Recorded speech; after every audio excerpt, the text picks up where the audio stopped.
Hello everyone, my name is Megha Sharma और आज हम पढ़ने वाले हैं ऑपरेटर्स के बारे में। ठीक है, तो सबसे पहले देखते हैं हम अर्थमेटिक ऑपरेटर्स। सपोज करो आपको कोई दो नंबर्स को प्लस करना है, तो आप कैसे करेंगे? ऑब्वियसली जैसे नॉर्मली हम प्लस करते हैं वैसे ही हम करेंगे। लेट सपोज हमने दो नंबर्स लिए हैं और उन दोनों को स्टोर कर दिया एक वेरिएबल। ठीक है, फिर हम लोग प्लस ऑपरेटर का यूज करेंगे एंड उसके बाद हम प्रिंट आउट करेंगे उसका आउटपुट। ठीक है, लेट से x equals 6 and int y equals 2. Okay, and I want to add them, and इस जो भी मेरा रिजल्ट आएगा ऐड करने के बाद उसको भी मैं एक वेरिएबल में स्टोर कर लूँ, कोई बात तो नहीं है। अच्छा, पहले मैंने डायरेक्टली करके दिखाती हूँ। जैसे कि मेरे को प्लस ऑपरेटर का यूज करना है, तो x प्लस वाई, और इसको मैं प्रिंट करती हूँ।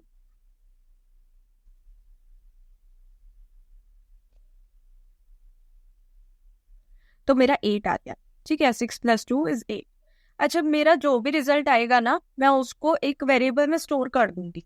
ठीक है, int answer equals x plus y, and अब मैं इस आंसर को प्रिंट करूँ।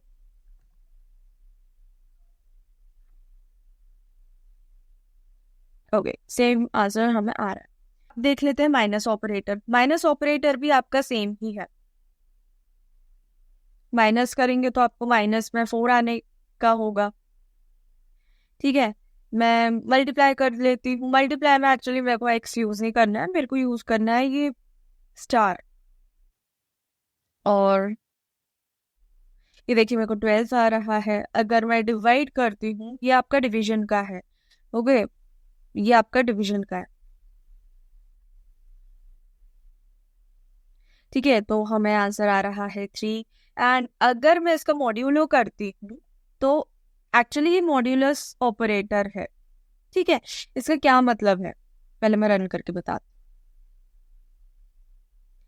हूँ। ओके, सो इसका क्या मतलब है, अगर मैं किन्हीं दो नंबर्स को डिवाइड करूंगी तो मेरा जो रिमाइंडर होगा ना, वो मेरे को मॉड्यूलस ऑपरेटर देगा। ठीक है, मेरा जो रिमाइंडर होगा वो आएगा, इसका आंसर जो है वो आएगा। ठीक है, अगर मैं 6 को 2 से डिवाइड कर रही हूँ तो मेरा क्वेश्चन बन रहा है 3 और रिमाइंडर बन रहा है 2। ठीक है, अगर देखो मैं 5 को 2 से डिवाइड करूंगी तो देखो मेरा क्या आएगा, 1। क्यों आ रहा है? अगर मैं 5 को 2 से डिवाइड करूंगी तो मेरा रिमाइंडर 1 बचेगा। आप करके देख लो नॉर्मली। ठीक है, तो ये हो गए आपके अरिथमेटिक ऑपरेटर्स। अब आते हैं यूनरी ऑपरेटर्स। यूनरी ऑपरेटर्स क्या होते हैं? जैसे मैंने लिखा इन, ओके, इसको पहले मैं कमेंट आउट कर देती हूँ क्योंकि मैं सेम वेरिएबल का नेम यूज करने वाली हूँ। अच्छा, आप ये ध्यान रखना, अगर मैंने कोई भी वेरिएबल ऑलरेडी असाइन कर दिया है तो मैं उसको रीअसाइन नहीं कर सकती हूँ, आपको एरर देगा। जैसे मैं करके देखूँ ना, इंट एक्स, तो देखो ये मेरे को यहीं पर ही एरर दे दिया। ठीक है, तो हम रीअसाइन नहीं कर सकते हैं, ये गलत होगा। ठीक है, इसलिए मैं इसको कमेंट आउट कर देती हूँ। अब मैं बताती हूँ यूनरी ऑपरेटर्स के बारे में। यूनरी ऑपरेटर्स में जैसे मैंने इंट एक्स ले लिया और -1। ठीक है, तो ये मेरा यूनरी माइनस वाला हो गया। एक मैंने ले लिया इंट y इक्वल्स +5। ठीक है, ये मेरा यूनरी प्लस हो गया। ठीक है, तो सबसे पहले मैं बता रही हूँ इंक्रीमेंट। ये तो इंक्रीमेंट है ना। इंक्रीमेंट में भी मेरे दो पार्ट्स होंगे, प्री इंक्रीमेंट और पोस्ट इंक्रीमेंट। ठीक है, ये तो मेरा सिंपली हो गया इंक्रीमेंट। इसमें होगा मेरा प्री एंड पोस्ट। ठीक है, सिमिलरली ये मेरा डिक्रीमेंट ऑपरेटर हो गया। इसमें भी आपका हो जाएगा प्री एंड पोस्ट। ओके, तो अब देखते हैं धीरे धीरे। ठीक है, सबसे पहले मैं इंक्रीमेंट की बात करूं तो मैं प्री और सबसे पहले मैं प्री इंक्रीमेंट के बारे में बात करती हूँ। Let's say int y equals pre increment use कर लेते हैं x। ठीक है, मैंने इसको एक वेरिएबल में स्टोर कर दिया। ठीक है, अब मैं y की वैल्यू प्रिंट कर, तो यहाँ पे मेरा 6 आ रहा है, यहाँ पे मैंने प्री इंक्रीमेंट यूज किया, यहाँ पे मेरा 6 आ रहा है। कैसे आ रहा है ये? मैंने आपको बताया था कि जैसे कि मैंने ये असाइन किया, ठीक है, y की वैल्यू मैंने असाइन कर दिया प्री इंक्रीमेंट ऑफ x, ठीक है। तो इसने क्या किया है, इस स्टेटमेंट के साथ ही इसने x की वैल्यू चेंज कर दी है, इस स्टेटमेंट के साथ ही इसने वैल्यू चेंज कर दी है, ठीक है। इसी वजह से यहाँ पे एक नंबर बढ़ गया है, ठीक है। लेकिन अगर मैं पोस्ट इंक्रीमेंट यूज करती हूँ तो मेरा 5 ही आ रहा है। क्यों आ रहा है जी? ये बता रहा है कि जैसे मैंने y की वैल्यू असाइन करी है x को, ठीक है। अब ये इस स्टेटमेंट के बाद, मतलब ये इस पूरे स्टेटमेंट के बाद, इस स्टेटमेंट के बाद ये आपका x इंक्रीमेंट हुआ है, ठीक है। इसका मैं आपको प्रूफ भी दे सकती हूँ, जैसे कि मैंने इंट z ले लिया है x, ठीक है। अगर अब मैं x को सॉरी z को मैं प्रिंट करूंगी तो अब इसकी वैल्यू क्या आनी चाहिए, मेरी 6 आनी चाहिए। क्यों? क्योंकि पोस्ट इंक्रीमेंट में x की वैल्यू स्टेटमेंट खत्म होने के बाद बढ़ चुकी है, ठीक है, बढ़ चुकी है। इस वजह से z की वैल्यू क्या आएगी, आपकी 6, ठीक है। ये समझ में आ गई? हाँ जी, ओके। तो सिमिलर केस है हमारा डिक्रीमेंट का, ठीक है। तो डिक्रीमेंट में क्या होगा, प्री डिक्रीमेंट में देखती हूँ,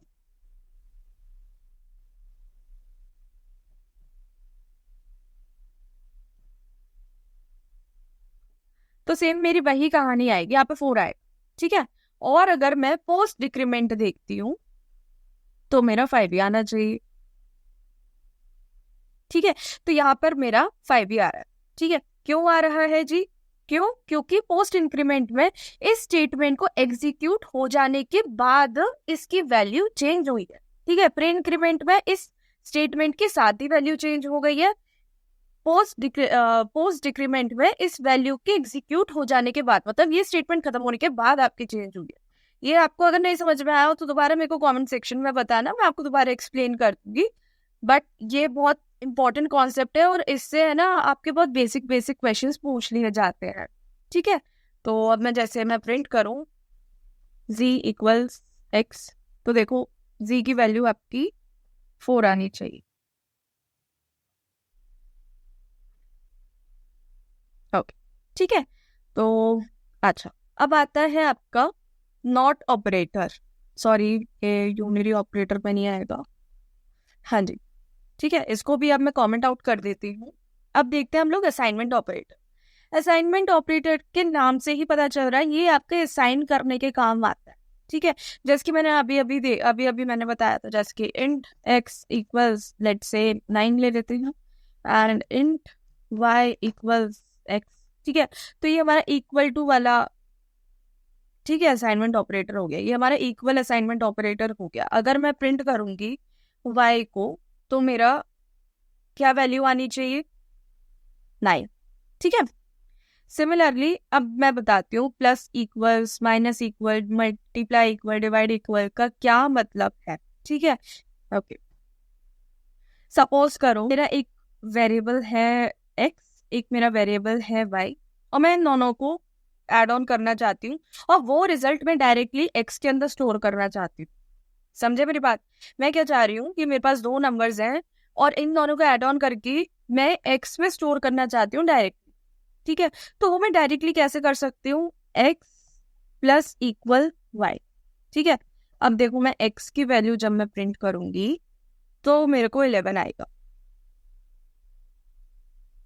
है ना, मेरे को 11 आ रहा है। क्यों? इसका मतलब क्या है, दिस इज इक्विवेलेंट टू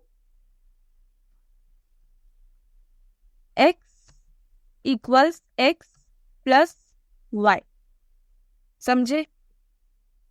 इसका मतलब यही है x equals x plus y, ठीक है। मैंने डायरेक्टली x में स्टोर कर लिया, ठीक है। सिमिलरली ऐसा आपको माइनस के साथ भी हम कर सकते हैं। अगर मैं माइनस के साथ करूंगी तो देखो मैं, इसका क्या मतलब है, x equals x minus y, ठीक है, x equals x minus y, ठीक है। ये देखिए 7 आ गया। सिमिलरली मल्टीप्लिकेशन के साथ भी कर सकते हैं, डिवीजन के साथ भी कर सकते हैं, ठीक है, तो ये हो गए आपके असाइनमेंट ऑपरेटर्स जिसमें हम असाइन कर रहे हैं। देखो यहाँ पर भी हम असाइन कर रहे हैं, हम दोनों में मतलब जैसे मैंने माइनस करा, मैंने इन दोनों की वैल्यूज को माइनस किया और मैं डायरेक्टली स्टोर कर रही हूँ एक्स में। मैंने कोई दूसरा वेरिएबल, मैंने कोई तीसरा वेरिएबल नहीं यूज किया। ठीक है, ये हम डायरेक्टली काम कर सकते हैं। ठीक है, नेक्स्ट हमारा आता है रिलेशनल ऑपरेटर्स। बेसिकली ये जो होते हैं ना रिलेशनल ऑपरेटर्स, इनका जो रिजल्ट आता है वो ट्रू या फॉल्स में आता है। ठीक है, इनका रिजल्ट ट्रू या फॉल्स में आता है। सपोज करो मैंने एक वेरिएबल लिया x equals 5 and int y equals 2। ठीक है, और मैं प्रिंट कर रही हूँ x इक्वल y। ठीक है, तो अब देखते हैं क्या आता है। आपका आ रहा है फॉल्स। ठीक है, तो मैंने वही बताया था कि ये जो वैल्यूज रिटर्न करते हैं ना, ये आपकी बूलियन वैल्यूज को रिटर्न करते हैं। ठीक है, आप कोई सा भी ये डबल इक्वल टू ले लो, है ना, नॉट इक्वल टू ले लो, ग्रेटर देन, स्मॉलर देन। ठीक है, तो ये आपकी बूलियन वैल्यूज में आपका प्रिंट करता है। ठीक है, ओके। क्या क्या बता रहा है इसमें यहाँ पे, ये चेक कर रहा है क्या x की वैल्यू y के बराबर है तो ये ट्रू रिटर्न करेगा, सॉरी ट्रू प्रिंट करेगा, बराबर नहीं है तो ये फॉल्स प्रिंट करेगा। ठीक है, तो जैसे कि अगर मैंने 5 ही कर दिया और यहाँ पर मैंने रन किया तो देखो यहाँ पर ये ट्रू आ रहा है। ठीक है, सिमिलरली,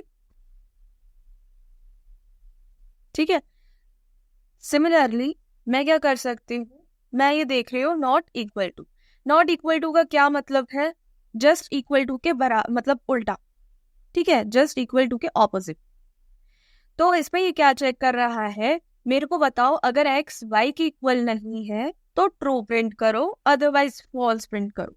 ठीक है, तो हमें दिख रहा है x y के इक्वल नहीं है तो ये मेरे को ट्रू रिटर्न कर रहा है, और अगर x y के इक्वल होता तो ये हमें फॉल्स रिटर्न करता। ठीक है, ओके।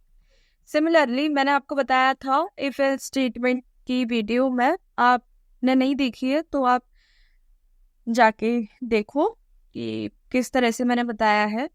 तो less than, greater than, less than equal to, greater than equal to हम लोग इस तरह से यूज करते हैं। फॉर एग्जाम्पल, अच्छा मैंने आपको इफ कंडीशनल्स के बारे में मैंने आपको बता दिया है, तो इसको है ना हम लोग यूज करते हैं कंडीशनल्स में ही। इसका एग्जाम्पल हम कंडीशनल्स में ही लेते हैं। ठीक है, तो जैसे कि मैंने ले लिया है int x equals 15।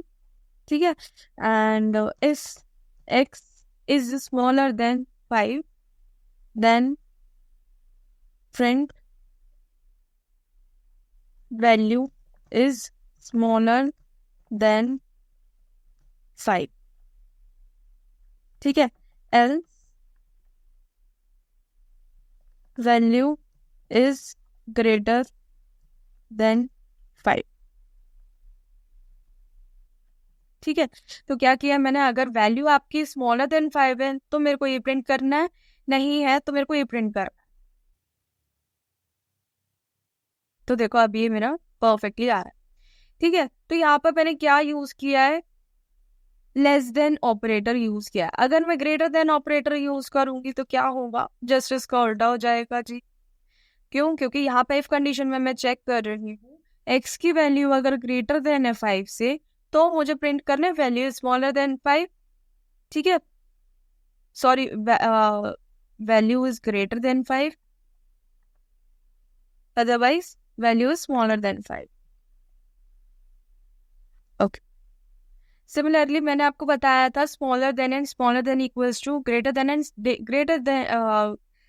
Greater than and equals to में क्या डिफरेंस है। ठीक है, अगर मैं इक्वल टू का साइन लगा लो तो ज्यादा डिफरेंस नहीं है, बस इसमें ये चेक करेगा कि x की वैल्यू 5 से बड़ी या 5 के बराबर होगी तो मुझे प्रिंट करना है ये वाला स्टेटमेंट, अदरवाइज मेरे को प्रिंट करना है ये वाला स्टेटमेंट। ठीक है, ओके। अब आता है आपका लॉजिकल ऑपरेटर्स। लॉजिकल ऑपरेटर्स में मैंने वन ऑफ द ऑपरेटर मैंने आपको पिछली वीडियो में बताया था, कंडीशनल वाली वीडियो में। ठीक है, तो ये भी हम इफ एल्स स्टेटमेंट के साथ ही कर लेते हैं। ठीक है, तो मैंने आपको एक एग्जांपल बताया। अच्छा, एक एग्जांपल ले लेते हैं, काम करते हैं। मैंने ना एक रेंज ले लेनी है। ठीक है, रेंज की जो स्टार्टिंग का जो नंबर होगा वो मैं लेना चाहूंगी। जैसे स्टार्टिंग पोजीशन मैंने ले ली है let's say 1, and in ending position मैंने ले ली है लेट्स से 5 10। ठीक है, एंड मैं इसमें एक नंबर को सर्च कर रही हूँ, लेट्स से x, और x मैंने दे दिया है 5। ठीक है, इफ आपका ये मेरे को चेक करना है कि ये जो x है वो एक रेंज में लाई करना चाहिए। वो जो वैल्यू है यानी कि x की वैल्यू है, अगर वो रेंज में लाई कर रही है तो मुझे कुछ और प्रिंट करना है, अदरवाइज मेरे को कुछ मतलब मेरे को प्रिंट करना है कि ये रेंज में है, नहीं है तो this is not in the range. ठीक है, तो मैं क्या करूंगी, if x is greater than and equals to starting position and x smaller than and equals to ending position, then I'll write x lies in the range, else x does not lie in the range।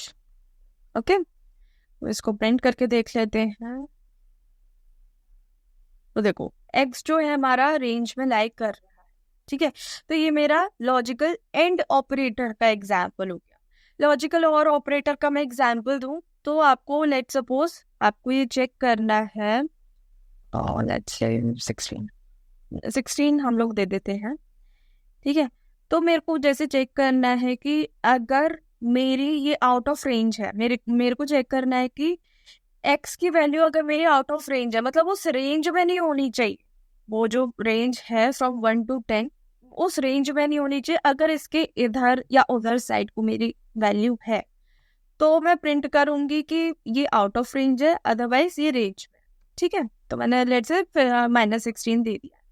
ठीक है, तो मैं क्या check करूंगी, if x की value smaller than starting position है and sorry और greater than ending position है, then x lies outside the range।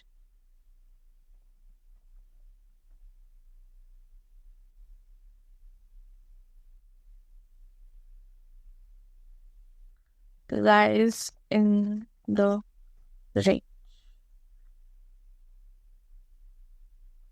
Okay, तो हमें पता है x आउटसाइड द रेंज में है। ठीक है, तो हमें दिख गया है आउटपुट में कि x जो है वो रेंज में है ही नहीं। यहाँ पर मैंने एंड ऑपरेटर का यूज क्यों नहीं किया, मैंने और ऑपरेटर का क्यों, लॉजिकल और ऑपरेटर का यूज क्यों किया। और यूज करने के लिए हमें ये देखो ये वाला साइन यूज करना पड़ता है। अच्छा, यहाँ पर है ना, एक बार मैं एंड ऑपरेटर का यूज करके देखती हूँ, फिर देखना आंसर क्या आता है। x lies in the range। ठीक है, कहने का क्या मतलब है, अब जरा खुद सोचो। ठीक है, एंड ऑपरेटर में तो मैंने आपको बताया था, एंड ऑपरेटर में क्या होता है, जैसे अगर मैं यहाँ पे एंड ऑपरेटर ही यूज कर रही हूँ,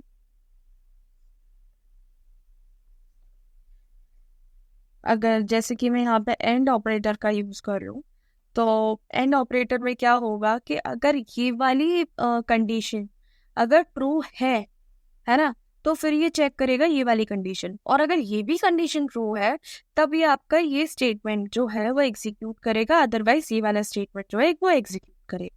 ठीक है, ये वाला जो स्टेटमेंट है वो एग्जीक्यूट करेगा। तो इस कंडीशन में, एंड कंडीशन में क्या हुआ, आप थोड़ा नंबर लाइन सपोज कर, ठीक है, एक रेंज है और रेंज के आउटसाइड में देख रहे हैं।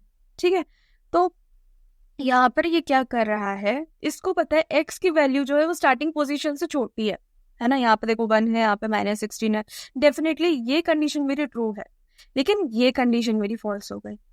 ये कंडीशन फॉल्स हो गई, इस वजह से ये स्टेटमेंट जो है ये एग्जीक्यूट नहीं हुआ, इस इंस्टेड ये हमारा एग्जीक्यूट हो गया एल्स वाला स्टेटमेंट। ठीक है, लेकिन अगर मैं और ऑपरेटर यूज करती हूँ तो इसका मतलब क्या है कि इसमें से अगर ये ट्रू है ना, तो एग्जीक्यूट कर दो।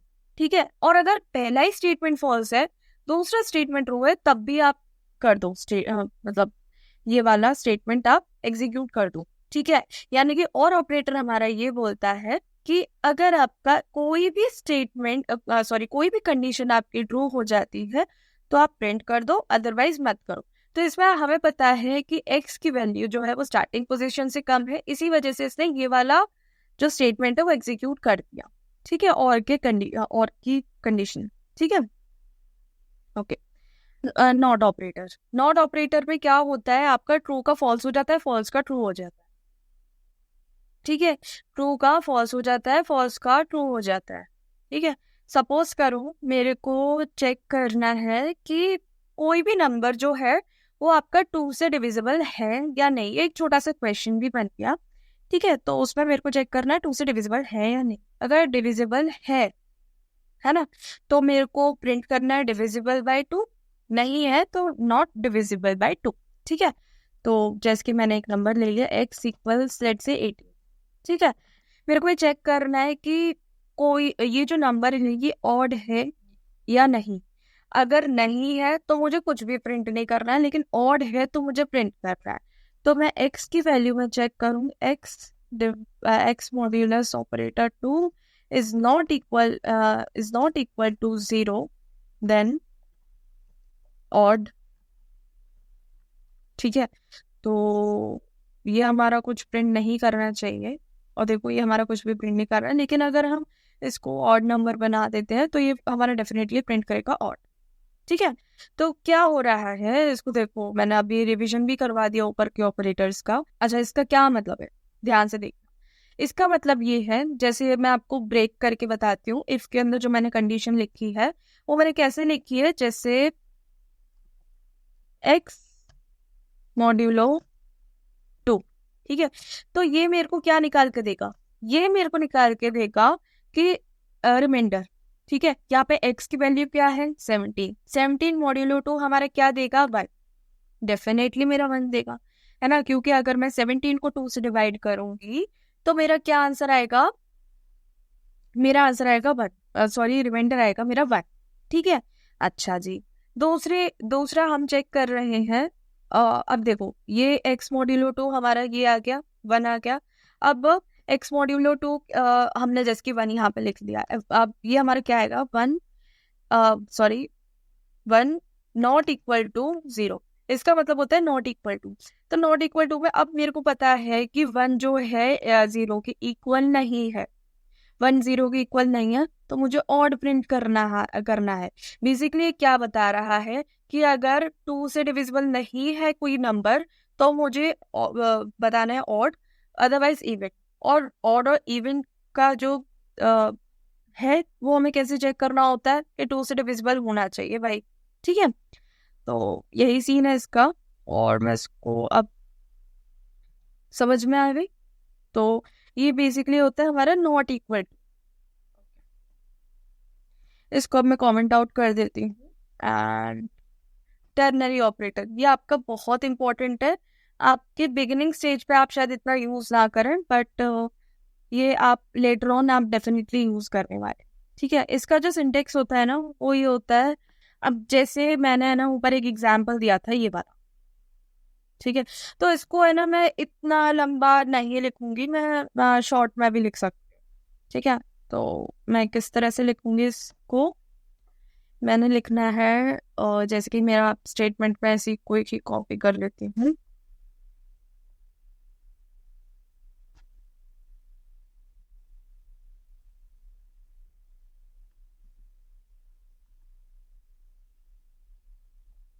ठीक है, तो मेरा पूरा का पूरा जो प्रोग्राम था वो यही था कि x की वैल्यू अगर greater than and equals to 5 है तो मुझे प्रिंट करना है ये, अदरवाइज प्रिंट करना है ये।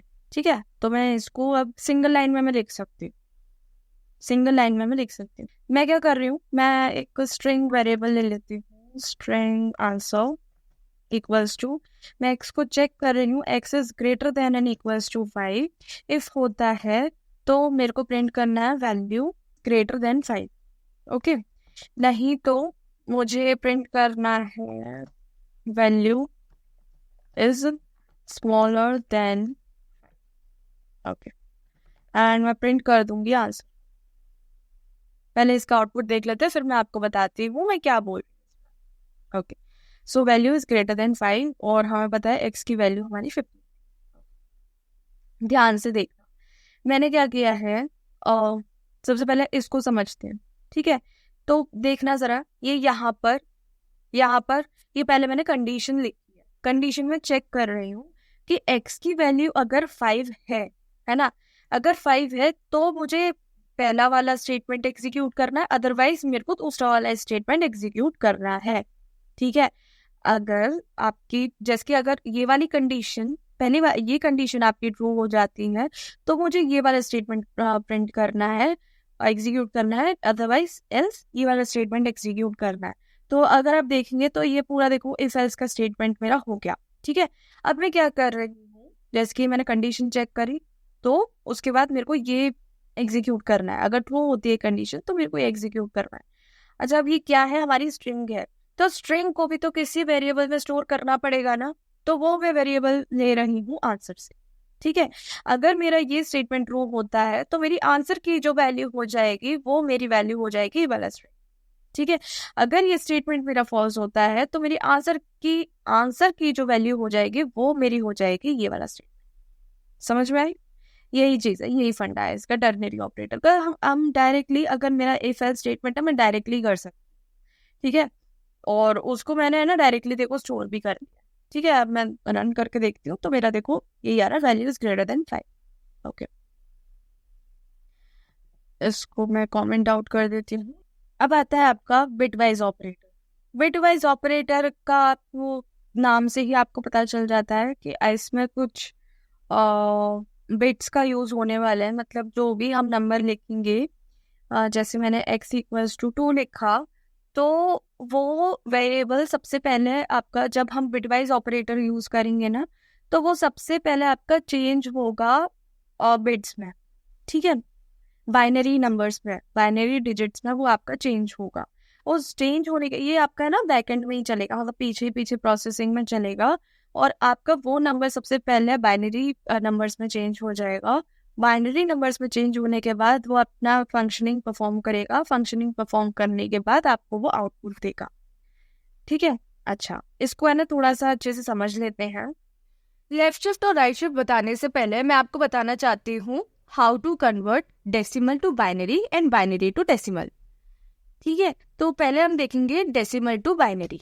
क्या देखेंगे हम?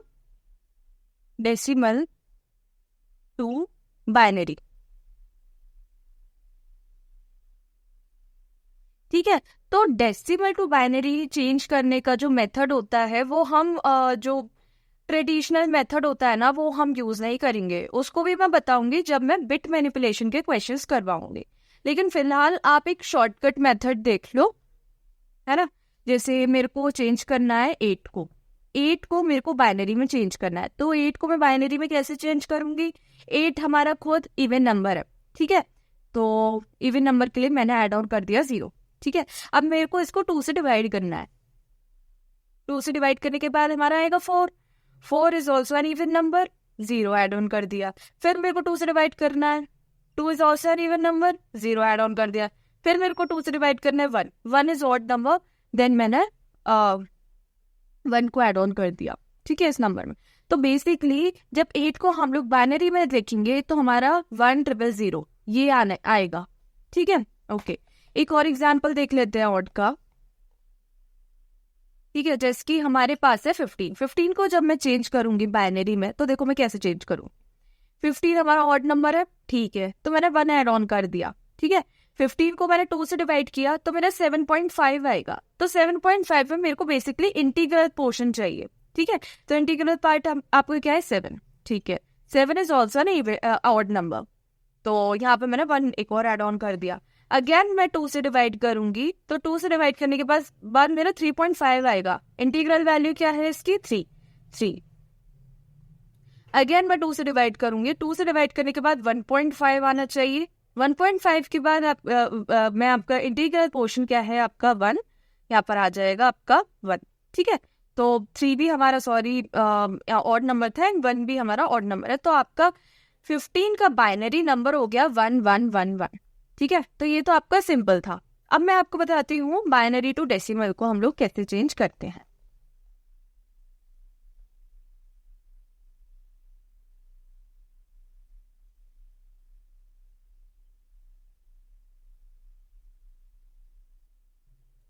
बाइनरी टू डेसिमल में हम चेंज करने के लिए हम एक बाइनरी नंबर जैसे कि हमने अभी लिया था 8 को हमने जब चेंज किया था बाइनरी में तो हमारा 1000 आया था। अब इसको रिवर्स चेक करते हैं, ठीक है। तो लेट से हमारा बाइनरी नंबर है 1000, ठीक है। इसको अब मैं चेक करूंगी तो क्या है, हमारी जो वंस प्लेस पर जो डिजिट है ना उसको मैं मल्टीप्लाई कर दूंगी इंटू 2 टू द पावर 0, ठीक है। मल्टीप्लाई कर दिया 2 to the power 0 multiply by 0, ठीक है। अच्छा, हमारी टेंस प्लेस पे जो डिजिट है उसको मैं 2 टू द पावर 1 से मैं मल्टीप्लाई कर दूंगी। फिर हमारी 100 प्लेस पर जो है 2 टू द पावर 2 से मैं मल्टीप्लाई कर दूंगी एंड इसको 1000 प्लेस पर जो है वो 2 टू द पावर 3 मल्टीप्लाई कर दूंगी, ठीक है, इस नंबर से। और इन सबको मैं ऐड ऑन कर दूंगी, ठीक है। तो यहाँ से तो हमारा 0 ही आएगा, यहाँ से हमारा 8 आएगा। तो 8 प्लस 0 इक्वल्स टू 8, ठीक है। तो हमारा प्रूफ भी हो गया। ओके, एक और एग्जाम्पल ले लेते हैं जो हमने 15 का एग्जाम्पल लिया था। 15 का एग्जाम्पल ले लेते हैं। तो 15 का जो बाइनरी नंबर होता है वो हमारा 1111 होता है, जो हमने अभी अभी देखा, ठीक है। तो सबसे पहले वंस प्लेस की डिजिट को हम लोग 2 टू द पावर 0 से मल्टीप्लाई कर देंगे। फिर टेंस की 2 to the power 1 multiply by 1, 2 to the power 2 multiply by 1, 2 to the power 3 multiply by 1, और इन सबको मैंने ऐड ऑन कर देना है, ठीक है। तो क्या आएगा, यहाँ से मेरा 8 आएगा, यहाँ से मेरा 4 आएगा, यहाँ से मेरा 2 आएगा, यहाँ पर से मेरा 1 आएगा। तो यहाँ पर हमारा हो गया ना 15, ठीक है। तो ये आपको एक छोटा सा मेथड है, शॉर्टकट मेथड है, आप समझ लो, ठीक है। Binary to decimal, decimal to binary. अब हम देखते हैं left shift and right shift की क्या कहानी है। लेफ्ट शिफ्ट और राइट शिफ्ट में क्या डिफरेंस आता है, जैसे मैंने कोई भी नंबर लिया, जैसे मैं बोल रही हूँ 5 लेफ्ट शिफ्ट 1, ठीक है। तो 5 को जब हम लोग बाइनरी में चेंज करेंगे ना, तो 5 का बाइनरी में चेंज करना है 101, ठीक है। ध्यान से देखना मेरी बात। ओके, इसको मैं ढंग से लिख लेती हूँ।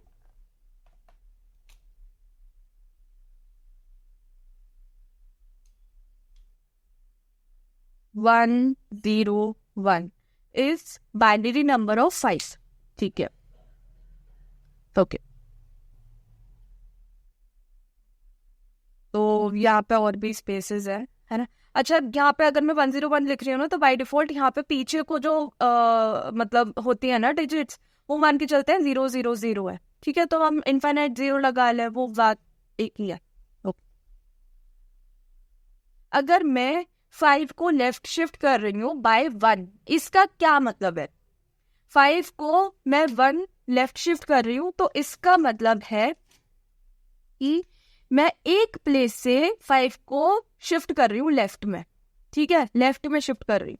तो क्या हो जाएगा, इसी की क्या वैल्यू हमारी हो जाएगी, 0 1 0 1, है ना। और देखो इसके ये आपके इनफाइनाइट थे एंड ये ठीक है, ये आपके इनफाइनाइट। समझ में आ गई।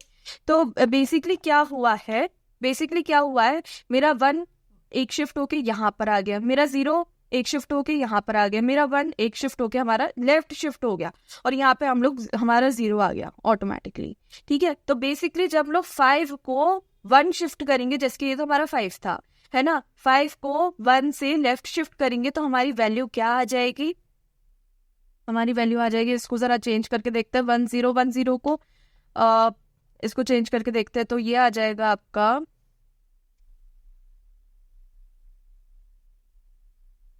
इस 10, ठीक है।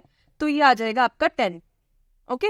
अच्छा, अगर मैं आपकी बात करूं, आपको 2 शिफ्ट करना है ना।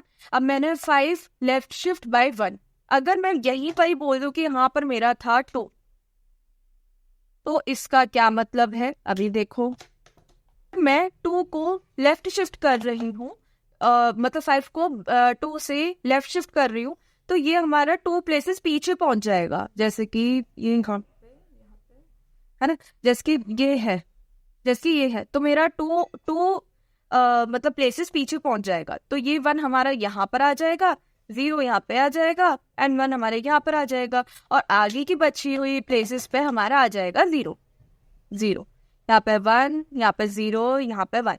ठीक है, तो अगर मैं इसकी फाइंड करूं वैल्यू क्या आएगी, 1 0 1 0 0, 60 प्लस वो इज 20। ठीक है, तो इसकी आपकी वैल्यू आ जाएगी 20। ठीक है, सिमिलरली आपको अगर 5 को लेफ्ट शिफ्ट करना है बाय 3 बाय 4, तो वो उतनी प्लेसेस पीछे चला जाएगा। और सेम फंडा होता है आपका राइट शिफ्ट का। अगर मैं आपसे बोलूं, जैसे अगर मैं आपसे बोलूं 15 राइट शिफ्ट बाय 2 से ही डायरेक्टली चलो 1 से कर ले। ठीक है, 15 राइट शिफ्ट बाय 1, तो 15 का आपको पता है बाइनरी, मैंने अभी अभी बताया था 15 का बाइनरी हमारा क्या होता है, 1 1 1 y। ओके, प्लेसेस बना देते हैं डिजिट्स के लिए। ठीक है, अच्छा अब मैंने 15 को 1 से राइट शिफ्ट कर दिया। इसका क्या मतलब है कि मैंने इस वाली वैल्यू को निकाल दिया। मैंने